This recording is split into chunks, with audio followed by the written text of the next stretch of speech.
The Samsung Galaxy Ring entered the fray back in July as one of the first smart rings from a big name player in the tech space. Previously, most smart rings were made of wearable companies like Aura, Rincon, and Amazfit. Samsung didn't stray far from the accepted standards for smart rings. You put it on, connect it with the Samsung Wearables app, and it tracks various health metrics for your viewing pleasure later. That is more or less what all smart rings do. Samsung has experience in this area with its selection of smartwatches. They're not only among the best smartwatches for Android users, but also come with a host of neat features like a sleep apnea test and the ability to perform an ECG to check for atrial fibrillation and other irregular heart rhythms. While Samsung was a bit late to the party with its Galaxy Ring, the company has the chops to put together a solid wearable product that can help track a user's health. With rings being a little more comfortable to sleep in, the Galaxy Ring is a bit less of a bothersome companion en route to tracking a user's health 24/7. There are some things you should definitely know before picking up a Galaxy Ring. You may end up with it for a long time, and there are always things you should know about a product you intend to spend most of your time wearing. Let's start with the first thing most shoppers will notice, which is the price.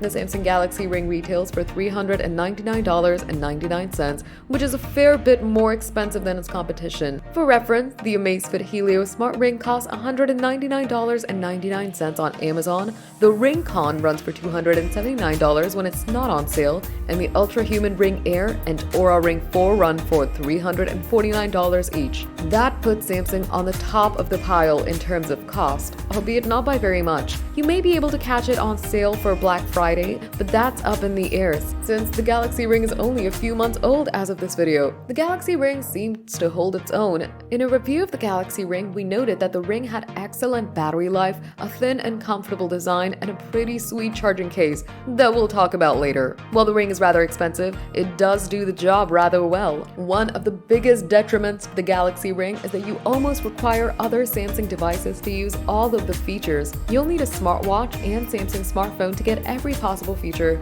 If you're not already ingrained in the Samsung ecosystem, the purchase of the Galaxy Ring is a pretty good reason to consider doing so. The only issue with that is that the Galaxy Ring isn't the only piece of Samsung tech that's among the most expensive in its segment. The Galaxy S24 Ultra is as well. The features that only work when your ring is paired with a Samsung smartphone include Samsung's health data, including energy score and wellness tips. You'll also lose gesture controls, and Samsung's Find My Ring capabilities only work on Samsung phones.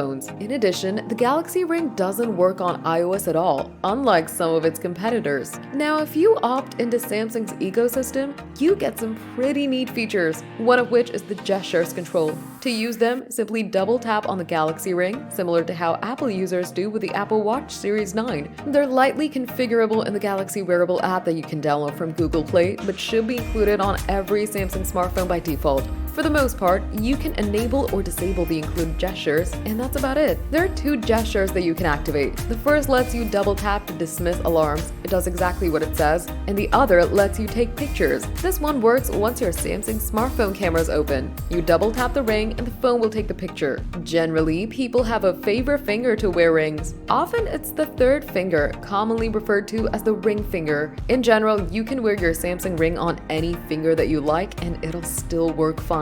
However, if you want the most accurate readings, Samsung says that you should wear the ring on your index or middle fingers. The reasons why vary in terms of what people think and what little science exists on the matter. Some users theorize that the gesture controls work best on the index finger. The true answer is most likely related to the sensors, as smart rings aren't the only sensors where the middle or index fingers are recommended. Pulse oximeters, like the ones your doctor's office uses to measure your pulse and blood oxygen levels, are also more accurate on the index and middle fingers. The Samsung Galaxy Ring comes in 3 color options, including titanium gold, titanium silver, and titanium black. It's really big on the titanium branding here because the casing is made from titanium. In addition, the rings come in 9 sizes, ranging from 5 to 13. The smallest ring size offers an 18 mAh battery, while the maximum size offers a 23.5 mAh battery. The biggest perk of owning a smart ring is the wellness and health tracking capability that comes with it, so you should probably have a list of things that Samsung Galaxy Ring tracks. This information is readily available, although it's difficult to find a single list of all the various things it tracks and the information it gleans based on its measurements. Once you buy this ring, this information becomes available in the Galaxy Wearables app, but you should know about it before buying anything. As for Samsung, the Galaxy Ring is capable of measuring your heart rate,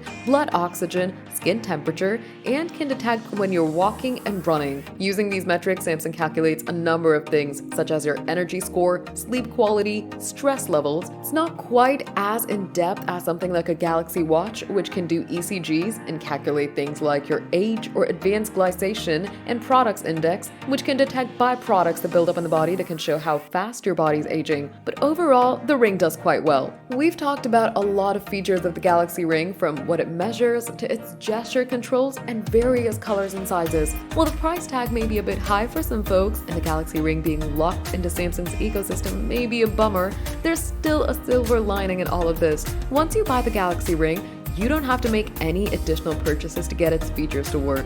There are no subscriptions for the Galaxy Ring, making all of its features available. Now, those looking to buy the Galaxy Ring will interact quite a bit with the charging base. For starters, it has a striking design. The clear plastic design gives it a jewelry display case-like vibe that lets you see the ring even while it's on charger. It's honestly a joy to look at, and since you'll only need to use it about once a week, give or take, it works well as a charging base. It's also small enough to fit in a pocket, book bag, or carry on without any trouble, so traveling with it is easy. While shopping for a smart ring, an inevitable question is whether or not to get a smart ring or a smartwatch. They're incomparable in price, at least if you go with Samsung's options. Both can track your fitness or wellness to varying degrees while having their own sets of pros and cons. Smartwatches have been around for a while longer, so it's a more familiar tech, but smart rings are the newest trend. It's subjective which one is better. In general, people tend to agree that smart rings are more comfortable to wear 24/7, which helps aid in things like sleep tracking.